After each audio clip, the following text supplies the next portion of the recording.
like to emphasize that Russia does not have genuine elections. Boris Nadezhdin, according to opinion polls, he was expected to get around 8%. He said that he wants to end the war if he's elected. But he also said that Russia might surrender some of the occupied territories, but not necessarily all of them. What will another term of Putin in the president's office mean for Ukraine and the world? At this stage, it's quite clear that Putin is not inclined to make any concessions.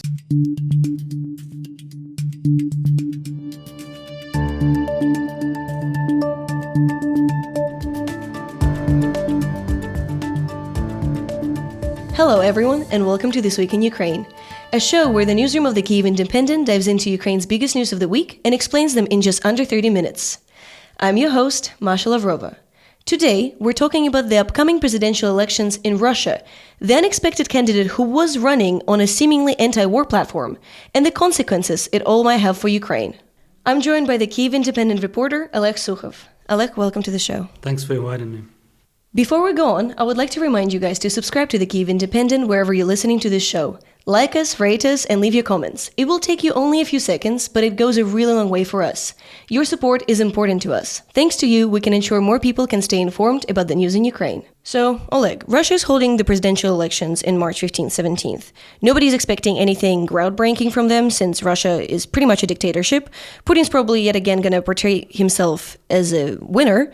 But there was something unexpected happening with this election circuit. There was a seemingly genuine anti-war candidate until he was banned from the running for the president. So can you tell us more about him? So I'd like to emphasize that Russia does not have genuine elections. So there are several levels of control over the so-called elections. First, the Kremlin has absolute control over the media. And as a result, Putin is the most popular politician, but this popularity is fake in a way because it's based on TV propaganda.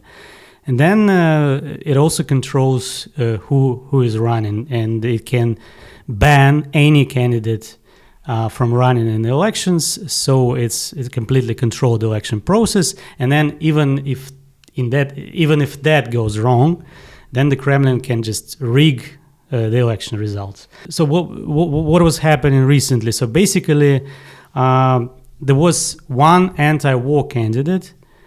He was actually the only candidate who campaigned against the war, Boris Nadezhdin. He became sort of popular. According to opinion polls, he was expected to get around 8% of all respondents. So, and his campaign was unexpected in the sense that it inspired some enthusiasm. There were huge lines of people who were willing to give their signatures for his campaign. And a lot of volunteers joined his campaign. That was quite unexpected because, Russia has been a dictatorship for a while, and especially when the full-scale invasion of Ukraine began, then the whole opposition was basically eliminated. So that was a very surprising development. So do we know anything else about Nadezhdin? I mean, was he an actual chance for a change if for somehow he would have been able to win? Nadezhdin is a liberal. He describes himself as a liberal, and he worked as an aide to Boris Nemtsov, a liberal politician who was killed in 2015, likely because of his criticism of Putin. Nadezhdin also represented the Union of Right Forces Party, which was like the main liberal party in Russia in the early 2000s. On the other hand, Nadezhdin has never been a member of the, let's say, radical opposition. He's always been very moderate, and he's always had some links to the Kremlin, to Kremlin projects. So he represented several parties that were obviously created by the Kremlin. And he even ran in United Russia's primaries. So United Russia is Russia's ruling party, basically Putin's party. So basically, that was the reason why at the initial stage of the election cycle, the Kremlin allowed him to begin collecting signatures, because the Kremlin thought that he was like a safe candidate. and he was not going to present any threat. So, but when the Kremlin saw that Nadezhdin was actually conducting a real campaign, that he was explicitly saying that he was against the war, and he was criticizing Putin more harshly than all the other candidates. Actually, the other candidates did not criticize Putin, as far as I know. Yeah. So then the Kremlin decided that it was time. Nadezhdin did not fit its plans, and he was banned from running. I think I gotta add that Nadezhdin's position on Ukraine, let's say, is might be criticized as not consistent enough. But I guess in Russia it was as part of this official election campaign, it was the most radical position in terms of its basically in terms of criticism of the war. But many Ukrainians would not like some aspects of it, because basically he said that he wants to end the war if he's elected. Mm-hmm. But he also said that Russia might surrender some of the occupied territories, but not necessarily all of them, and it's going to be decided during negotiations. He also said that basically residents of the occupied territories might participate in some kind of referendum, as far as I understand, a new referendum. Basically not the fake ones that were organized by the Kremlin, but the real one, this time. So basically, his position includes some compromises, and it's not, from Ukraine's standpoint, is not consistent enough. But if he actually won, if he were allowed to run, and if he won. That would definitely be beneficial for Ukraine, because that would be the best scenario out of the possible scenarios. Yeah, I wanted to ask about these lines of people who are wanting to vote for Nadezhdin. In a country where you can go to prison just for having a sign with 2 or 3 letters that would hint to saying no to war, how is there even a candidate who could be anti-war in a country that you cannot say that? Yeah, Russia is a dictatorship, but it's not as totalitarian as North Korea. Some activities are not banned, or let's say that not all people who protest in some way are jailed immediately. So basically, this specific activity, when people gave their signatures for Nadezhdin, is not banned by Russian law, and it was basically pretty safe for them, let's say. I mean, Russia's repression mechanism is not like in the Stalin era, when all people who were against Stalin were jailed. In the current system, there are repressions against specific people, but not against broad categories of people. So there are hundreds of thousands of people who are against Putin, but only let's say hundreds of them are jailed. So we saw this very short-lived hope for an anti-war candidate just to be in the running, but we did learn just this morning that he was banned from running for president. Can you tell us more about that, please? Yeah, the Central Election Commission is one of Putin's tools for eliminating inconvenient candidates. Russian law sets some requirements on the number of signatures that candidates must collect.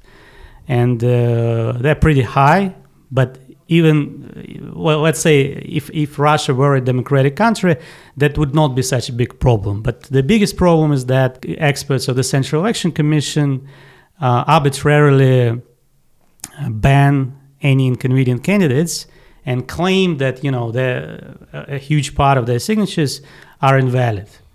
In Nadezhdin's case, it was clear that he had pretty broad popular support, and that his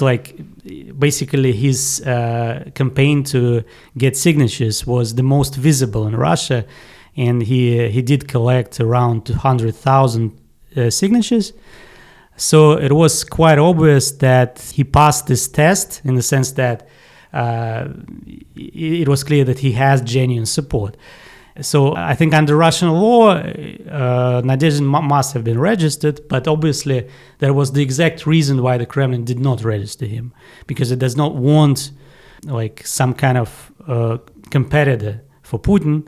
And Nadezhdin was likely to be the runner-up in the elections, and the Kremlin did not want the public to think that there is some alternative, because there are several other candidates who are not campaigning in any meaningful way. They're completely approved by the Kremlin, and this fits the Kremlin's plan. But a candidate who was conducting a genuine campaign did not fit the Kremlin's plan. So he's out of the running. Is there anyone else that we should mention who could somehow be in opposition to Putin? Or are they all kind of created, just visual opposition for just the sake of there's someone else other than Putin you can vote for? So there are several candidates from Kremlin-controlled parties. So the LDPR, it's a nationalist party, then the Communist Party, and the New People. And all of these candidates, they are basically fake candidates. So they are not conducting any genuine campaign. They are not criticizing Putin. They are not against the war. Their role is basically to provide some kind of ritual, some kind of facade for this fake election. And the opposition was thinking of what to do about this situation. After Nadezhdin is banned from running. And so Navalny has called for voting for any other candidate other than Putin. There is also another proposal, basically to spoil your ballot, because invalid ballots they are also counted in a total number of votes. So basically, this is what the opposition is proposing. I don't think it's going to be very effective, but I guess they've got to try and see if they will be able to decrease Putin's percentage. But it's very unlikely that it will have a huge impact. I have read that Nadezhdin was saying that in what just happened right now, because there was speculation that he's going to be banned, he was saying that he's going to try and appeal this decision. Is there any chance for him to return to running? No, there is no chance, because it's all the courts in Russia are controlled by the Kremlin. So the only scenario in which he would be allowed to run would be if he became basically a stooge for Putin, and which would be meaningless. Yeah, then it wouldn't make any sense. So yeah. So this election pretty much doesn't look like it's going to change anything for Russian war in Ukraine, or for Ukraine, or for Russia for that matter. No, it's not going to change anything, just because it's not a real election. So but basically, the only impact that it might have is basically Putin's decision on the mobilization of conscripts for the war against Ukraine, because basically it's clear that he was postponing this decision, on a second wave of mobilization until the election, and there are different opinions on whether he's going to announce a second wave after the election, because there is the opinion that he needs more conscripts if he wants to continue the war. There is also another opinion according to which there are enough contract soldiers, and basically it's not necessary. But it's clear that he's been trying to postpone it just because he's afraid that mobilization might decrease his popularity. So what will another term of Putin in the president's office mean for Ukraine and the world, in your opinion? At this stage, it's quite clear that Putin is not inclined to make any concessions, that he's not ready to start any meaningful peace talks. So he's just going to continue the war, and he's going to wait probably for the American election. And if Trump wins, he might try to, persuade the West and the U.S. and the West in general to pressure Ukraine to make some kind of deal. Mm-hmm. Thanks, Oleg, for this conversation. It was exactly as I kind of expected. It was. I wasn't really hopeful about Russian election, regardless, but. Let's move to the community question. So if you would like to send in your question, you should become a member of our community. To do that, go to kyivindependent.com/membership and join our community. So the question, our member would like to know is how elections will be conducted in those parts of Ukraine that are occupied or annexed by Russia. As far as I understand, they will be conducted in the same way as in the rest of Russia, because Russia already has experience of holding elections in occupied territories, like in Crimea, for example. I don't know, like if they will be held like just near the front line, but in the rest of the occupied territories, I guess there will be no problems. But anyway, the process of holding elections and counting the votes does not matter because it's totally rigged. Nobody's counting them. Yeah, well, they are counted, but the process is rigged very heavily, especially in occupied territories, because there, it's like basically a military zone. Nobody can control anything. So there will be no election observers, and even in the rest of Russia, it's very hard to monitor and control the elections. But in the war zone, it's basically impossible. Well, thanks, Oleg, for being on this episode. Thank you. You can find the show on YouTube and all audio platforms every Friday. If you enjoyed this episode, make sure to like, comment, and leave your reviews wherever you're listening to the show. Also, follow the Kyiv Independent so you never miss a new episode. Consider supporting us by becoming a member and donating. You can do that at kyivindependent.com/membership. Also, you can support us by following us on Twitter, Facebook, Instagram, and TikTok. Thank you for watching.